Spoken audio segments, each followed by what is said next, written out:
আসসালামু আলাইকুম। সবাইকে স্বাগত জানাচ্ছি গ্লোবাল ভিউজে। আপনাদের সঙ্গে আছি আমি শরফি দিবা।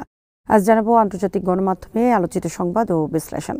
গাজা উপত্যকায় দখলদার বাহিনীর বিরুদ্ধে প্রতিরোধ যোদ্ধাদের লড়াই অব্যাহত রয়েছে। বুধবার আল কাসাম ব্রিগেডস জানিয়েছে তাদের যোদ্ধারা খান ইউনুস শহরের দক্ষিণ দিকে মুরাজ্জা স্টেশন এলাকায় ইসরায়েলি সেনাদের একটি ক্যাম্পের উপর মর্টার হামলা চালিয়েছেন। আরেক প্রতিরোধ সংগঠন আল মুজাহিদিন ব্রিগেডের সাথে যৌথভাবে এই হামলা চালিয়েছেন তারা। একই দিন ফিলিস্তিনি ইসলামিক জিহাদের সামরিক শাখা আল কুদস ব্রিগেডসের যোদ্ধারা মধ্য গাজায় দখলদার বাহিনীর একটি সামরিক যান ধ্বংস করেছে। এক বিবৃতিতে আল কুদস জানিয়েছে মধ্য গাজার আল মাগরাকা এলাকায় ঘেরাও করে অভিযান চালানোর চেষ্টা করলে তারা হামলা চালিয়ে একটি সামরিক যান ধ্বংস করেন। সড়কে পুঁতে রাখা ব্যারেল বোমার সাহায্যে হামলাটি চালানো হয়।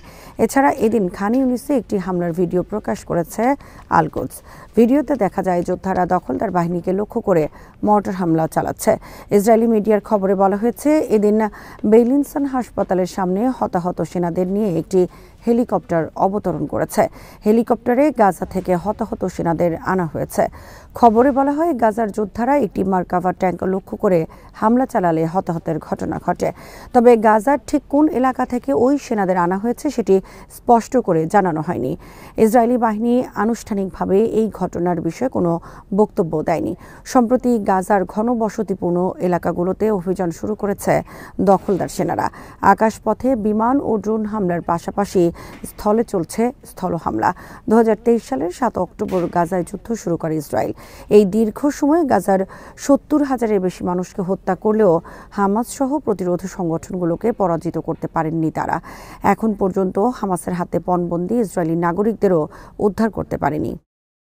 কৌশলগত যৌথ প্রতিরক্ষা চুক্তি সই করেছে পাকিস্তান ও সৌদি আরব। বুধবার সৌদি আরবের রাজধানী রিয়াদে দেশটির যুবরাজ মোহাম্মদ বিন সালমান ও পাকিস্তানের প্রধানমন্ত্রী শাহবাজ শরীফ এই চুক্তি সই করেন। চুক্তি অনুযায়ী কোনো একটি দেশ আক্রান্ত হলে সেটাকে দুই দেশের উপর আগ্রাসন হিসেবে দেখবে রিয়াদ ও ইসলামাবাদ। পাকিস্তানের এক বিবৃতিতে বলা হয়েছে রিয়াদের ইয়ামামা প্রাসাদে যুবরাজ মোহাম্মদ বিন সালমানের সঙ্গে শাহবাজ শরীফের বৈঠক হয়। সেখানে দুই নেতা চুক্তিতে সই করেন। বিবৃতিতে বলা হয় দুই দেশের মধ্যে প্রতিরক্ষা সহযোগিতা বৃদ্ধি এবং যে কোনো আগ্রাসনের বিরুদ্ধে যৌথ প্রতিরোধ জোরদার করার লক্ষ্যে দুই দেশের নিরাপত্তা বৃদ্ধি ও নিজেদের সুরক্ষিত করা এবং আঞ্চলিক ও বৈশ্বিক শান্তি অর্জনের জন্য উভয় দেশের অভিন্ন প্রতিশ্রুতির প্রতিফলন ঘটেছে এই চুক্তিতে। বিবৃতিতে আরও বলা হয় ইসলামাবাদ ও রিয়াদের মধ্যে প্রায় 8 দশকের ঐতিহাসিক অংশীদারিত্ব, ভ্রাতৃত্ব ও ইসলামী সংহতির বন্ধন, অভিন্ন কৌশলগত স্বার্থ এবং ঘনিষ্ঠ প্রতিরক্ষা সহযোগিতার ভিত্তিতে এই চুক্তি সই করা হয়েছে।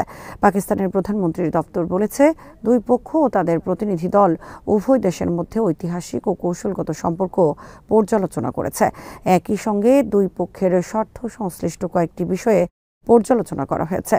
চুক্তি স্বাক্ষরের বিষয় নিয়ে জিজ্ঞাসা করা হলে একজন সিনিয়র সৌদি কর্মকর্তা রয়টার্সকে বলেন এই চুক্তিটি বহু বছরের আলোচনার ফল।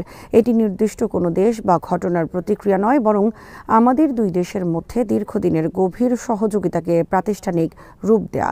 পারমাণবিক অস্ত্রের ব্যবহার সংক্রান্ত এক প্রশ্নের জবাবে পরিচয় প্রকাশে অনিচ্ছুক ওই কর্মকর্তা বলেন এটি একটি বিস্তৃত প্রতিরক্ষামূলক চুক্তি যা সব সামরিক পদ্ধতিকে অন্তর্ভুক্ত করে। এর আগে সৌদি আরব সফররত শাহবাজ শরীফ ইয়ামামা প্রাসাদে পৌঁছালে তাকে অভ্যর্থনা জানান সৌদি যুবরাজ। এ সময় পাকিস্তানের প্রধানমন্ত্রীকে গার্ড অফ অনার দেওয়া হয়। পরে সৌদি আরবের যুবরাজের সঙ্গে দ্বিপক্ষীয় স্বার্থ সংশ্লিষ্ট বিষয়গুলো নিয়ে বৈঠক করেন তিনি। ফিলিস্তিনকে স্বাধীন ও সার্বভৌম রাষ্ট্র হিসেবে স্বীকৃতি দেওয়ার দাবিতে স্বাক্ষর সংগ্রহে নেমেছে জাজিম নামের একটি অ্যাডভোকেসি সংস্থা। ইতোমধ্যে এ দাবির প্রতি সমর্থন জানিয়ে জাজিমের পিটিশনে স্বাক্ষর করেছেন 7,500-এর বেশি ইসরায়েলি নাগরিক। ইসরায়েলে বসবাসরত বামপন্থী ইহুদি এবং আরবদের রাজনৈতিক সংগঠন জাজিম। এই সংগঠনটি মূলত বিভিন্ন ইস্যুতে তৃণমূল পর্যায়ে কাজ করে।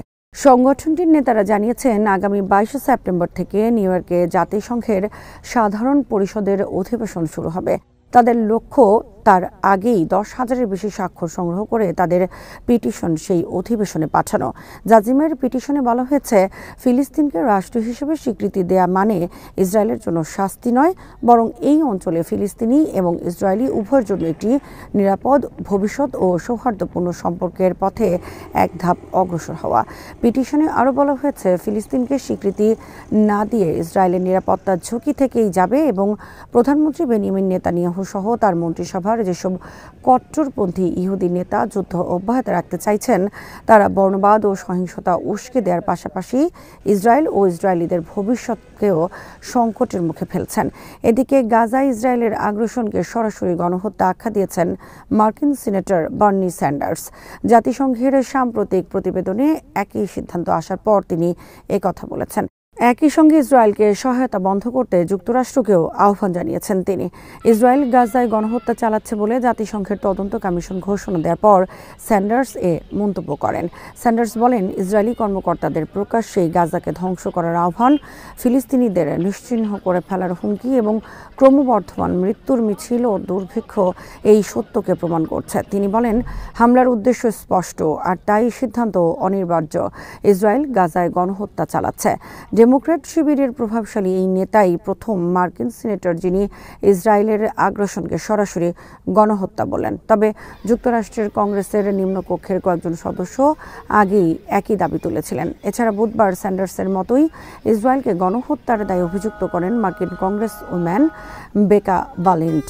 ভারমন্ট অঙ্গরাষ্ট্রের এই ইহুদি বংশোদ্ভূত প্রতিনিধি এক নিবন্ধে লেখেন, এই মুহূর্তে শিশু ও নবজাতকেরা অনাহারে মরছে, অথচ চরমপন্থী ইসরায়েলি সরকার ত্রাণ আটকে দিয়ে বেসামরিকদের ওপর হামলা চালাচ্ছে।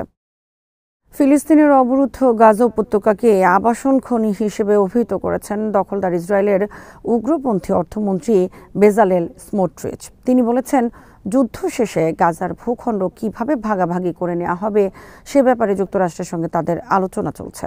সংবাদ মাধ্যম টাইমস অফ ইসরায়েল জানিয়েছে, তেল আবিবে এক আবাসন সম্মেলনে স্মোট্রিচ এসব মন্তব্য করেন। তিনি বলেন, আমরা এ যুদ্ধে অনেক অর্থ ঢেলেছি, আমাদের দেখতে হবে আমরা কত শতাংশে ভূখণ্ড ভাগাভাগি করছি। গাজা পুনর্গঠনের প্রথম অংশ হিসেবে আমরা এটির ভবনগুলো ইতিমধ্যে ভেঙে ফেলেছি।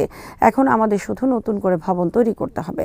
যুক্তরাষ্ট্রের প্রেসিডেন্ট ডোনাল্ড ট্রাম্প একাধিকবার গাজার বাসিন্দাদের নিজ মাতৃভূমি থেকে তাড়িয়ে দিয়ে সেখানে নতুন চাকচিক্যময় শহর তৈরির কথা বলেছেন। গত মাসে সংবাদ মাধ্যম ওয়াশিংটন পোস্ট জানিয়েছে, যুক্তরাষ্ট্র গাজা নিয়ে একটি নতুন প্রস্তাব দিতে যাচ্ছে। এই প্রস্তাব অনুযায়ী গাজা 1 দশকের জন্য মার্কিনীদের নিয়ন্ত্রণে থাকবে এবং গাজার বাসিন্দাদের অন্যত্র স্থানান্তরিত করা হবে। এর বিনিময়ে তাদের কিছু অর্থ দেওয়া হবে।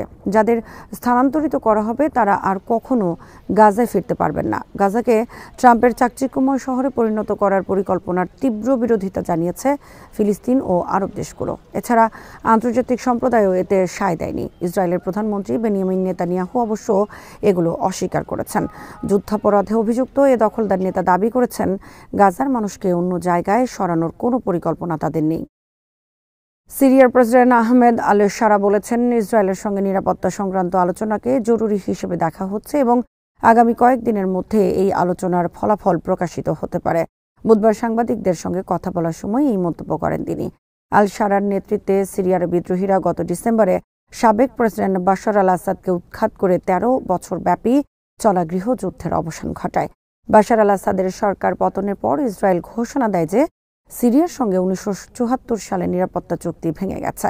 এরপর ইসরায়েল সিরিয়ার কিছু ভূখণ্ড দখল করে এবং দেশটির বিভিন্ন স্থানে বিমান হামলা চালিয়ে কয়েকজন সিরীয় সেনাকে হত্যা করে। তবে আল শারা বলেছেন, যুক্তরাষ্ট্র সিরিয়াকে ইসরায়েলের সঙ্গে চুক্তি করতে চাপ দেয়নি, বরং মধ্যস্থতার ভূমিকা পালন করছে।